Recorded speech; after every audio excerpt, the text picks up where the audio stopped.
What's going on, everybody? Welcome to the Alex Cuesta Show. Thank you, everyone, for being here on this Wednesday, November 30th of 2022. Before we get into anything fun, like, share, follow, subscribe, rate 5 stars, spread this word of mouth, and go follow us on these socials. Just go search for the Alex Cuesta Show. You'll find us everywhere. So, unfortunately for everybody, David won't be with us tonight. He's feeling under the weather. I tried to bully him to come on, and it was kind of a last second thing that he was like, man, I'm just going to go die. I really can't make this. And then I bullied him some more. So he's not going to be here, but we'll have him back next week.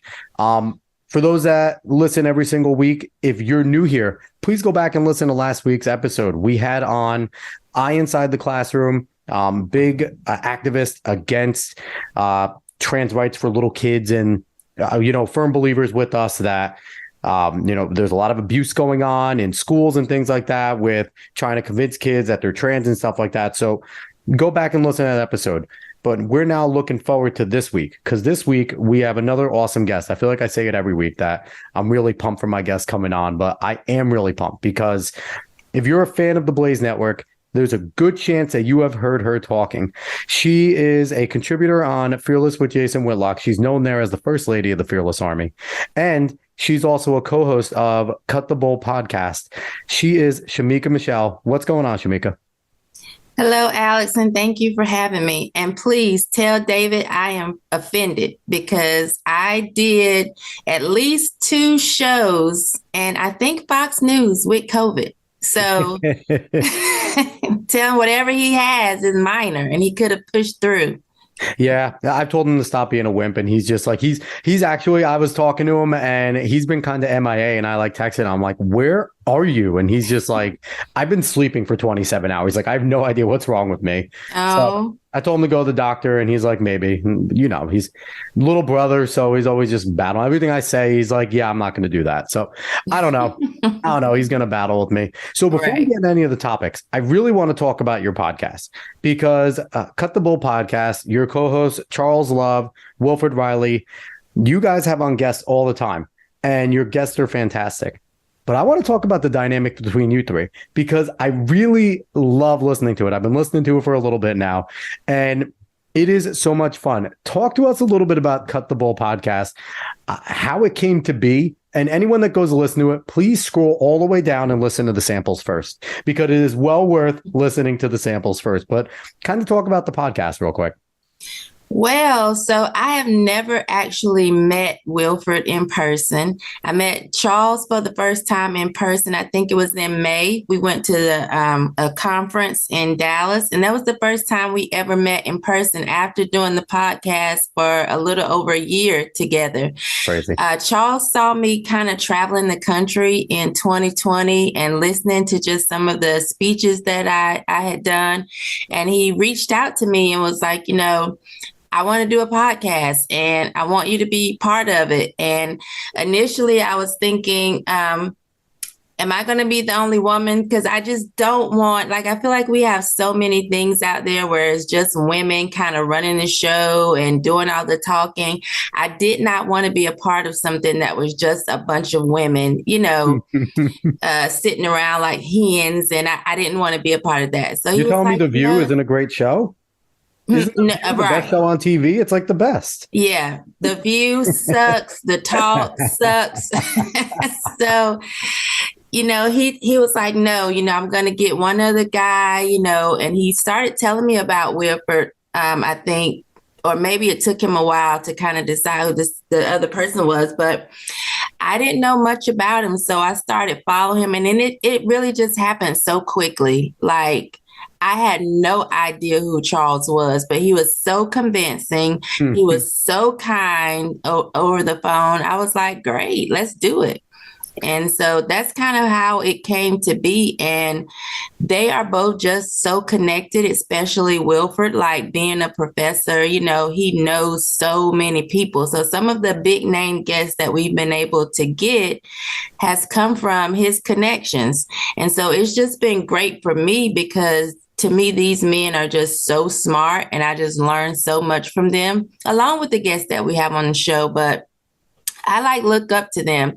Wilfred is my big little brother or big younger brother because he's younger than I am. And then Charles is like my big brother because he's older, much older. I hope he listens to this. Much older.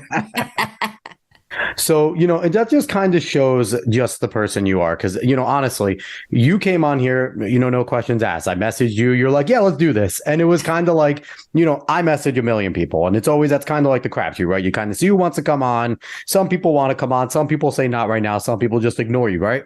Right. You were just like so open and like, yeah, let's do this. Let's set up a time. And it was like awesome because I've known about you. I'm a Blaze fan. So it's like, it was really cool for me. And it just makes sense that that's how you got on the show with Charles. It was just, oh, sure, I'll try it. Yeah. That just seems like that it like matches with my experience with you, that's the type of person you are. And it's fun just with the dynamic that's there because you are definitely more of the further on the right person, right? On the show. You're more MAGA. You're kind of the straight shooter, like, no, that's bullshit. And I'm going to call it out. And that's nonsense. Where I feel like Wilfred, extremely intelligent, obviously an academic. I feel like when I hear him speak, he's certainly closer to you on the right with a lot of things he believes, but he still has that romantic view of politics. Maybe it's because it's his political science background, right? But I think he still has that romantic view where, we're going to touch a little bit later on Trump or DeSantis, but he kind of talks about how the Republican side or the people on the right with like the suit wearing and go do some roads and stuff like that. And it's like, I still think he believes that we can go back to that somehow. So, and I love it. He's a hopeless romantic in that sense, and he's extremely intelligent. And then you have Charles here, which is kind of like if you ever like, he's like the straight man, right? Like you and Wilfred will be saying your stuff and Charles kind of brings it back to ground. And he, I feel like, is more like the classical liberal in that sense. Like he's not completely committed to being far on the right. He still has some views that rely with the left. And it's fantastic, the chemistry between you three, because it's not just, like you said, it's not just a bunch of hens clucking around the same stuff, right? Right. You guys, disagree with each other. You agree and disagree with the guest. And it's a lots of fun. I can't recommend the podcast high enough, Shemeka. It is so much fun to listen to. So kudos to that. It's awesome. I appreciate that. I also appreciate that Aunt Jemima bottle that I see.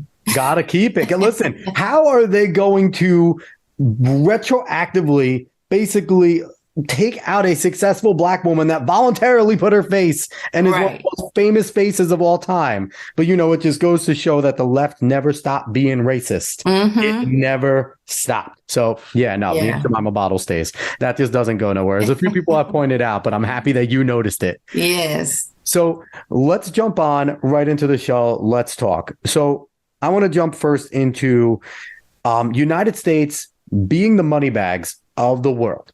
I think all of us have kind of grown up and been used to hearing, well, this foreign aid here, this foreign aid there, and we're giving this to this country and that to that country. And I think it's all come to a front lately with Ukraine. I don't want to talk about the ins and outs of the war, but here and there. But we're really talking about the money aspect, right? Because I think we're up to about $100 billion or close to it in aid going to Ukraine. That's not counting FTX funneling money in and out of there for political campaigns for the Democrats. We always know about the sable rattling in North Korea with, any of the Kims that are there. We throw money at them to shut them up. It's kind of something that's been going on. I'm a person where I think that there is possibly a place for the United States to help out nations that are in need, but it has to be something that's mutually beneficial for us, right? Right. What is your feelings on the USA doling out money to the world and how we do it? So I think just to keep it plain and simple, I would say F them all. I live in America, if I extended my answer, it would line up more with yours. Like, what's the mutual beneficial, goal here? Because I don't think we should just be throwing out money when we look at what's here in America. Like right now, people are experiencing hardship that they've never experienced before. Like this time, they're saying that inflation has reached a 40-year high. Well, So I've never experienced inflation like this before, but I have 3 kids that I have to worry about. I have one in college, one going into college. Like, I have 3 cars to make sure I put gas in. These are really tough times. And yet we're shelling out money to a different country, people that I'll never see, that I may never meet. And I just think we have too much going on right now here in America to be acting like this is just monopoly money and we just need to, shell it out. Like, this is too much. And so I am really the type of person, and I got a little bit of heat. Wilford was hosting a radio show, and this was kind of like when the Ukraine-Russia stuff first started. And he asked me, like, what did I think? And I was like, honestly, I don't care. It's not that I don't care about humans or that I want to see people killed or hungry or homeless. That's not it. I live in America, though, and so I am truly America first. And I just feel like unless things are just peachy keen here, we can't afford to keep sending money out when we have people, not even just the people that are homeless, but people who have a place to stay, but they're struggling to keep a roof over their head. Like, that should matter to us. Yeah, and that's kind of similar to my stance on the conflict over with Ukraine and Russia. Just quickly, it's more just, do I want Ukraine to win the war? Yeah, but the only reason is they were invaded and they're a sovereign nation. That's kind of been my stance. No sovereign nation should be invaded. They should be allowed to defend themselves and they should win. And any nation that wants to help Ukraine, go for it. I don't mind us, I kind of do, but I don't, but it's like, whatever. We want to throw a little bit of money out there to show support. Fine. Not basically funding their whole effort. I'm not a fan of that. I get it. Russia's our adversary. We want to help out and get against Russia. Fine. But not what we've been doing and not what we do around the world constantly. Mm-hmm. I think, I supported Trump. I voted for him twice. I listened to you. I know you supported Trump. Mm-hmm.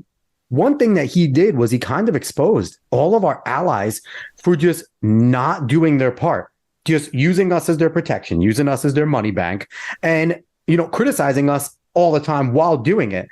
And especially with NATO, when he's just like, we're going to pull out if you guys don't start to pay your fair share. Right. And then all of a sudden we notice, okay, the United States isn't footing the whole bill. And honestly, everything that NATO is doing right now in support of Ukraine is only because Trump made them start to pay into their military more. So it's kind of funny that all the credit should go to him there. If we had a Trump was right jar, there would be a lot of money in it. Mm-hmm. But yeah, I'm kind of with you on that. So what's the solution here? Because we know Joe Biden is not going to stop spending. We know the people, a lot of the Republicans we vote in are not going to stop spending. There's the whole uniparty that's there, mm-hmm. And I listen to, Cut the Bull, and I listen to a lot of things that they say, and a lot of other commentators where they kind of romanticize what the GOP is going to be again. Right. Until we start primarying and getting in legitimate American first good candidates and not these uniparty shills, we're never going to get it under control. So what do you think is the answer there? First, I think someone needs to, go into the White House, toss the current resident out, put him in a rest home somewhere where he belongs, somewhere nice. I don't care, Shady Pines. And then, like you said, we have to really be vigilant about getting out these people that are part of the uniparty, because honestly, it doesn't matter if we vote in a bunch of Republicans. They're going to do the same thing. We've seen this just with that whole the Marriage Act that's going on, respect for marriage equality or whatever. I was so pissed off that senators from my state that I voted for are supporting it, mm-hmm. And I'm just thinking, like, I wish I could take my vote back, because you got in there and now you're acting like a Democrat. To me, you're acting like the people that I didn't want in office. So I put you in office with my vote, and you are you've betrayed us. Yeah. And so I really think we need to do a better job of vetting these candidates and not letting them in the last hour start speaking what they think we want to hear. Like, let's go back a little bit. Like, what were you thinking a year ago, 5 years ago? Like, I want to know what your thought process has been, or if you're doing the Dr. Oz and just saying what you think we want to hear in the moment, because anybody that actually paid attention to him know, like, we knew this man was not really who he was trying to say that he was. And so I was a little bit upset with the establishment and the people that kind of went after Kathy Barnett, because I felt like she was the best chance to win Pennsylvania. I felt like she was really who she said she was. And instead, they went with the establishment, and the people weren't interested in the establishment. And I think the establishment needs to realize people aren't interested. And, and shame on anyone that keeps on voting for these people. Like, there's primaries that occur. There's people that go up against, your McConnells, your Lindsey Grahams, your John Thunes, your Kevin McCarthy, who's going to get the speakership and is talking a big game. And we all know we're getting John Boehner or we're getting Paul Ryan. Like, we're not getting anything special from him, but that keeps on happening. And, I heard on an episode of Cut the Bull, Charles was kind of talking, this was pre-election, where he was like, things are going good. Roe v. Wade happens. Then right away, Lindsey Graham gives, the federal abortion bill that he wants to put up and gives. And he's like, and why does he do that? Did they not realize? And what Charles needs to realize is Lindsey Graham isn't a conservative. Lindsey Graham is a rhino. Like, you look at him, he talks a big game. He was Trump's best ally when he was there, right? He was always behind him, and he's a chameleon. He does what he needs to do to stay in power. He does. So was it surprising that Lindsey Graham gave a toss up to the left? Hell no. Right. Because he wants to stay in power. He doesn't want the Senate to go and have 56 senators there, so then he loses his power. One thing you'll know, like we all notice, is these rhinos, when they have no power, they want to get everything done, right? They're the most conservative people in the room when they have no power. But when they have power right away, it's, well, we need to be bipartisan. We need to think this through. And shame on anyone that votes for these people. Like, any Republican voter that isn't primarying them is actually at fault as well. Like, I'm blaming all of them too. So Lindsey Graham should be at home. Absolutely. I said it after the 2020 election. I was speaking in Atlanta, and sometimes I just get to going, and I said, I'll drag Lindsey Graham out the closet, because I was just saying I have my eye on these Republicans and not just Democrats. Like, I'm watching y'all, and I'm seeing what you're doing, and I'm sure there were people thinking, why is she saying that? Lindsey is on our side. No, he's not. Nope. I knew Lindsey was not on our side. I knew Barr was not on our side. Like, it was so clear and so evident. But yet, like you said, especially with Lindsey, like, they just keep getting voted in. And what makes you think he's not going to go the way of Liz Cheney and Adam Kinzinger the moment he knows he's going to retire, or John McCain at the end? Like, he's of course going to do that. And we got to watch out and get Dan Crenshaw out of there. Dan Crenshaw's another one. Tom Cotton talks a big game. Tom Cotton's another one. Like, but the issue is with the internet, this is real easy to know. And with conservative media, it's real easy to know. This stuff gets pointed out all the time, but it's not going. We love Fox News for what they do in the mainstream for fighting back, but we could be honest about Fox News. They're not the most right. They aren't. They're more centrist than anything. Yes, they will protect the uniparty as much as anybody else. Because that's who pays their bills. So I don't know, that I feel like we kind of got off track with the money train, but it is on track, because that's how we get this under control, right? So it's real interesting, but we need to keep talking about this, and you need to let Charles know that he needs to stop falling into that trap of calling Lindsey Graham and asking why. We know why, Charles. Let's jump into the next thing, because your Twitter name actually made me want to talk about this topic, because I love your name on Twitter. Ye and Kyrie's faux publicist. It just made me laugh hysterically. So I'm a Brooklyn Nets fan. So this whole Kyrie stuff impacted me greatly. My brother last year got me a Kyrie jersey, and then all the stuff started going on, and I'm like, David, am I ever going to get a chance to wear this? Because it looked rocky at times. Right. He's fallen under fire for tweeting out a documentary basically about Black Hebrew Israelite theology. I didn't watch it. I heard it was terrible, that it was actually not made well. And he didn't leave any commentary on that, and he got raped through the coals. Yes. You have Kanye spewing a lot of the same things. And he was just on Tim Pool's show the other night, Timcast, where he walked off. Whether it was staged or not is the question, because he was with Nick Fuentes. He was with Milo Yiannopoulos, who, Nick Fuentes, Milo I like. Kanye I like. I've always liked Kanye. He's being painted as a major anti-Semite right now. I think Kyrie kind of skated by. Dave Chappelle doesn't care and just tells everyone to fuck off. You got to keep it moving if you want to beat the cancel mob.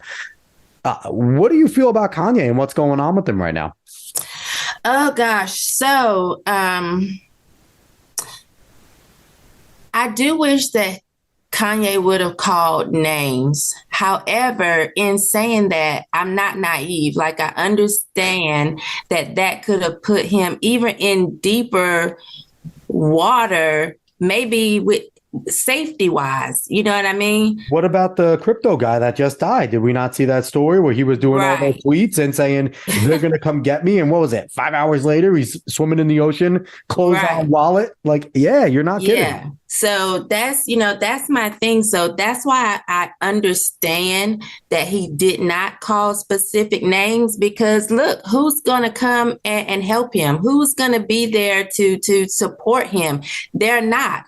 We can look and see that, look at what happened to Jeffrey Epstein. Look at the fact that he had all these people that we know were traveling to his island, and yet we have not heard. Nobody has had to pay for that. So we know that, like, there's nobody he could really trust to have to be able to say this person, that person, this particular incident or whatever. So I understand kind of the generalization. It wasn't to really put Jewish people in harm's way. I think it was more of to say, I want to get this out there that this is what's happening, but I don't want to die. Like, I have 4 kids that I would like to be on this earth for.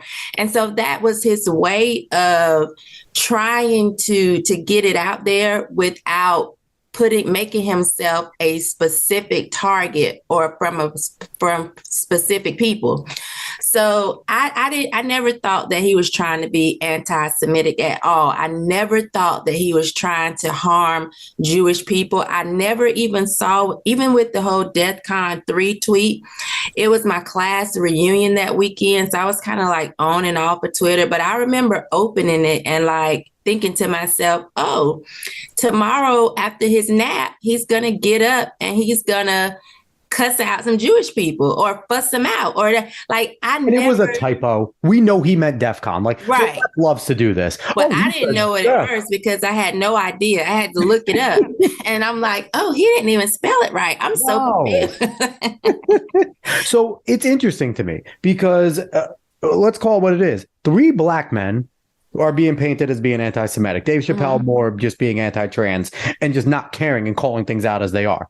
Did you ever watch the show Entourage when it was on HBO? No. So that was a show with, it was about someone breaking into Hollywood, being famous, having a famous, just being a mega movie star and his friends and everything. Go back and watch that show. They made jokes all the time, subtle jokes, but jokes about the Jewish people having power and all the same Jews in Hollywood going to the same temple. And the one major agent, Ari, going in there. And if you would talk shop, every single person in there was a mega player. In the studios, and they were all Jewish, and they would all yell at him, no talking shop at temple. And so there were the jokes there. So it was cool there. It was fine when HBO was putting it out and rubber stamping it and subtly basically saying like, hey, there was a major Jewish influence on Hollywood. And it's not to say here nor there about it, right? But people like to conflate and make it into this big, oh, he's being anti-Semitic against all Jews. Right. And you had Robert Cherry on the most recent episode on Cut the Bull, and I thought he made a lot of good points. But, he did caution a lot about being careful about talking about generalizations and Jews and things like that. And it's like, I agree. We shouldn't generalize all Jewish people, right? We shouldn't generalize all people, right? Like, we shouldn't say that Shemeka Michelle is up here speaking for all black women, because that's not true, right? Although it would be a good thing. It would be a great thing. It would be a smart thing. But but it would be like saying, like, okay, it's fair to acknowledge that there is a lot of major Jewish influence in Hollywood, and they might be doing some messed up stuff, without saying all Jews bad. Right. But we don't have any nuance anymore, right? And I think that's a problem in our conversation right now, Shemeka. Right. Yeah. And I think people, this is what I say all the time. Like, I hate when people say, oh, you're generalizing. And I'm thinking, well, no, you're just stupid, because you should be able to figure out that it's not all, right? I shouldn't have to say most or some or few. You know, if people say Black people like ham, I know that I don't eat ham. So then my brain automatically knows not all. Like, they didn't have to say some Black people like ham. They make a general statement. I am intelligent enough to be able to reason that that's not all Black people. And so I feel like people are just so lazy that they don't want to think. Like, you should be able to know, okay, if I know some decent, upstanding Jewish people that's in the business, that aren't trying to manipulate people, that aren't trying to, then you automatically know it's not all Jewish people. And so for me, I wouldn't look at anybody Jewish simply because of what Kanye said. I wouldn't look at them differently or dislike them or not want to do business with them, or because I'm smart enough to know it's not all. It's not all Jewish people. You know, there are some, and I think that they would do whatever terrible things they did because of who they are as a person, not because of their ethnicity or race or whatever. That's not what causes them to do that. And so I just feel like people right now are just so dumb, and they're so stupid, and they are comfortable being there. And so a lot of times I let them, and they may come in my inbox and say, but do you understand this? No, do you understand? Stop being stupid and get out of my inbox before I put you on blast and make you feel real dumb. You know, it'd be like saying it's fair to judge all Jewish people off Harvey Weinstein and Jeffrey Epstein. Like, you should judge all rich Jewish men off of those two individuals. Hell no. Absolutely not. Because, you know, they were sick, twisted people that happen to have a lot of power. And sometimes power creates people being sick and twisted. It kind of walks hand in hand, but we're not going to judge everyone based off them. You know, I don't know what nationality or race Ghislaine Maxwell, I call her Ghislaine Maxwell is, but I'm not going to say all women or will help a man create a pedophilia ring for rich and powerful people. Exactly. Off her. It's like people need to compartmentalize. And I think you put it the best way. Stop being stupid. You know, people are choosing to be dumb. And it's rather obvious. Now, I think it's rather obvious as well. Ye wants to run for president in 2024 again. I think he's going to do it. What are his chances? And what does he have to fix? Because, you know, I watched a good amount of that Timcast because it was interesting. It was Kanye, it was Nick Fuentes, it was Milo Yiannopoulos. Like that, you know, Tim Pool took a chance. They walked out, but good on Tim Pool for doing that, right? What are his chances? Because if you can't ask him a question without him walking out, how's he going to stand up there and debate anybody? Like, I don't think Ye's an idiot. I don't think Ye can win the presidency. But I do think Ye could have an impact if he just grounded himself a little. He's not an idiot. He's not a dumb person. I don't know anything about his policy. I don't know about his foreign, domestic, any of this important stuff. But someone needs to grab Ye and be like, hey, can you win? No, maybe. You got to really work your ass off. And you have to start telling people what you stand for and not shy away from people asking you questions. What do you think Ye's chances are? I think definitely it would be a long shot. You know, I can't see him win in a primary. I can't see that. And I don't know if he goes as anything outside of the two major parties, if he would stand a big chance. I definitely think he could be a major influencer for sure. And what I think when it comes to him in these interviews, honestly, I think he keeps talking to the wrong people. I don't think that Timcast was even the perfect place for him, simply because if you're afraid that he's going to say something to put you in heat, you know this is Kanye, right? And so chances are he's going to say something to put you in hot water. So it's like, if you're not going to give him the space to say what he wants to say, it doesn't mean you have to agree, but he has to be able to have the space to say what he wants to say and not feel like somebody is going to critique his speech simply because they disagree. And so I feel like he keeps having these interviews with people that want to police his speech. And he needs to be able to sit and talk with somebody that is able and mature enough and even skilled enough in what they do to say, I'm going to let you say what you want to say. I may not agree with it. And that's where we can kind of, you know, have our debate or whatever, if we even want it to be a debate. Like, I'm not interested in debating whether or not he is mad at, you know, Jewish people or the people in power or whatever, but I am interested in hearing like his train of thought. So I think he has to sit with people that are just willing to let him say what he needs to say and get his train of thought out there, because if you listen to him, he's all over the place. But if you pay attention, he does say some things that are really good, but you got to sometimes go all around the board, you know, to get there. And it's just who he is. Yeah. You know, he said that too. He said that, like, on the Timcast, he's like, you know, pardon me, every question I hear, I have 7 different answers. I kind of have to pick which one. And I kind of believe that. Now, I think a thing for Kanye, what he needs to do is he needs to not go on any shows. He needs to start his own podcast. Could you imagine if Ye started his own podcast? If he just started the Yeezy Cast, Yeezy podcast, it would have 1 million subscribers in a half an hour. Right, and for sure. Everyone from every media outlet would listen to try and get a blurb. And then Ye could just be Ye. I feel like that would be perfect for him. And he could bring on whoever he wants. He could tell him to shut the hell up whenever he wants. It's Ye's show. So I feel like that would be the best outlet. So for Kanye, if you're listening, go start your own show. And number 2, if Kanye picks up the phone, calls you up and is like, hey, Shemeka, I want you to be my VP. What are you saying? I'm going. But are there going to be stipulations like, hey, we got to find the platform. Like, we got to figure something out that we could be together. Or are you just going to let Ye be Ye and you be you? Yeah, if I would definitely let him be him if he let me be me, because that's like very, very important. And I don't even know if I would want to be the VP. I know somebody is saying, girl, shut up, you would. But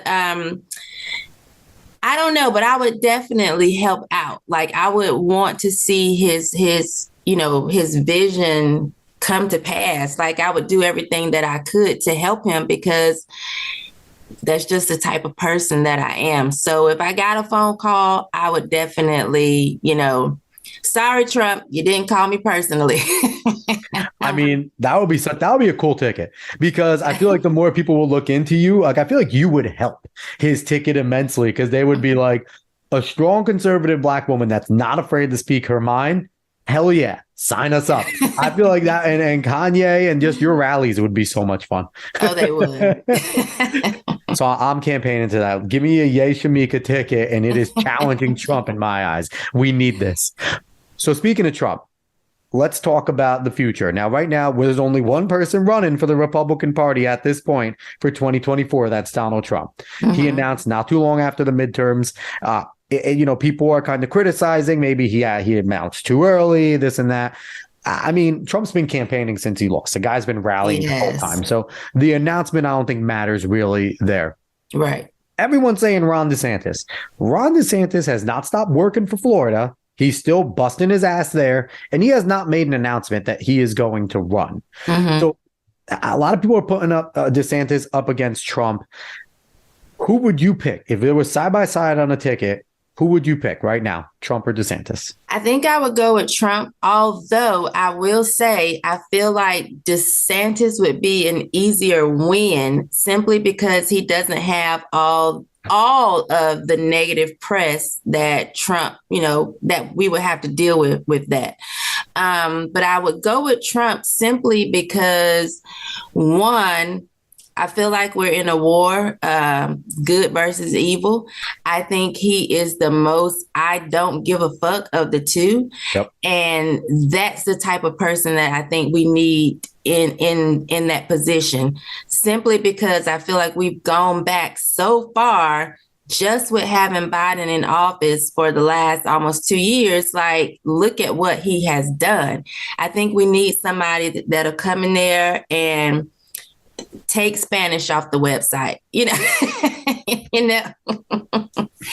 There were just things that Trump did that I was like, wow, he really doesn't care. Yep. And so I think that's what we need, somebody in office that just doesn't care. And I think because DeSantis is young, he has a long political career ahead of him, if that's what he wants. And I don't think he's going to be as I don't give a F as Trump would, because he knows, okay, what comes after this? Like, I still may want to be relevant, or I still may want people to support me or like me or whatever. And so I would definitely go with Trump, just because all bets are off. Yeah, I'm with you on right now. Like, here's the thing. I'm looking forward to those two going at it. I know some people are like, oh, we don't want to see them go to battle. I would love it. Let the best man win, right? Right. Because, let them tear each other down, and then hopefully the loser goes on gracefully and supports the other. Right. Because both of them should support each other. I have questions around DeSantis. I do. He's done a great job in Florida. That's domestic. Mm-hmm. What is Ron DeSantis' foreign policy? How does he feel about foreign war? We know where Trump stood. Like, yeah, people are going to knock Trump for Yemen. They're going to talk about the Syria bombing. He wasn't perfect. But he had the Abraham Accords, which he was working on getting more and more Arab nations to recognize Israel as a country. Mm-hmm. People don't realize how important that was in that region. And to this day, still is important, because Bibi Netanyahu now has a lot more allies in that region than he ever did because of Donald Trump and what the Abraham Accords did. I know Trump's foreign policy. I know he's anti-war. Right. I know he keeps his enemies closer. He keeps those lines of communication open. So when someone makes a threat, he can pick up the phone and say, didn't I tell you not to do that? Right. Now I'm going to go tweet about you and you're going to be an embarrassment. And he did it with, Kim Jong-un how many times? Mm-hmm. And they had a pretty good relationship, it seemed like. I don't know what Ron DeSantis' foreign policy is. I know he was a founding member of the Freedom Caucus, or one of the first members in the House of Representatives. And that's a good thing, right? Also scares the shit out of me because he was in Washington. Anyone that was already in Washington scares me. Right. Very good in Florida. What's he going to do on the federal level? He knows how to play the game in Washington. So is he now just going to play the game? And that concerns me. I like DeSantis. I like his bravado. But I feel like what Donald Trump did to politics, and I don't know if you agree with this, it made politicians seem like they're honest people. Like, since when? I was always raised that politicians are kind of trash. They lie. They do what they got to do. They say what they got to say to get in, and then they do whatever the hell they want. Right. Now, after Donald Trump, we're supposed to trust politicians. Like, people are looking at Ron DeSantis saying he's an honest guy. I think he's doing well in Florida. Mm-hmm. I don't think a politician's an honest dude. There's very few politicians you can count on your hands how many people think that they were, Jackie Kennedy. They like, people love John F. Kennedy. They thought he was a pretty good dude. His biography is kind of amazing. So maybe, but it's like there's very few. But now all of a sudden, we're supposed to believe that politicians are these good dudes. So it's like, it's pretty bizarre to me. Now, Trump, my only concern with Trump is, and what people don't realize, Trump is a Bill Clinton Democrat. And that's just how far the left has gone. Right. That one of the most American first and conservative people to run for office is Donald Trump. When he still has not left a lot of his views when he was still a Democrat, the left left Donald Trump. So, sure. And I don't agree with everything Trump does, but when you, right now, until Ron DeSantis starts telling me about his foreign policy and what he wants to do for every part of the country, not just Florida, I got to go with Donald Trump. Yeah. And who knows if DeSantis is going to run? Yeah, there are so many people from Florida that's like, I just want him to stay governor because they love him as a governor. But yeah, I'm rolling with Trump. Unless Ye calls. Yeah, right. If Ye calls Trump, peace. See you. And you know what? Then if we lose, we'll jump back on that train. Because even Ye said I've heard him say multiple times, I don't know why Trump's trashing me. I'm still his friend. Like, right. I still root for Trump. Like, I don't want to hurt Trump. Right. But at the same time, Ye, you're going to take away his vote. So stop running. Yeah. Like, you can't say you want to help Trump and then run for president. Like, yeah. So I'm curious about any other candidates right now. I think Nikki Haley's going to run. I think, Ted Cruz might go again. Who the hell knows? I think John Kasich's dumb enough to try again. I don't know, Mike Pompeo, it looks like he's going to throw his hat in there. Are there any other candidates that you can even think are worth considering right now? I don't see any major prominent person in the Senate or House or I don't know. Kristi Noem maybe, but I don't know if she wants to leave South Dakota. Is there anyone else? Yes, so I definitely would not want a woman. I don't have a problem with a woman being vice president. You say you listen to the podcast, so I would have a huge problem with the woman being president. I don't want a woman being the top dog. I just don't. But I don't know who has the popularity necessary. Personally, I like Rand Paul. Yeah. I think just because of the stance, especially that he took during COVID and the lockdowns, and I like him, but I don't know if he has the popularity that would actually win him the nomination. And Ted Cruz, I just don't trust him. So I got rid of the women. I don't trust Ted Cruz. I don't think Rand Paul has enough. I personally like him, but I don't think he's popular enough. Mm-hmm. I don't know of anybody else that I like. See, the issue with Rand Paul is on some of his foreign policy stuff, he's going to lose conservatives, right?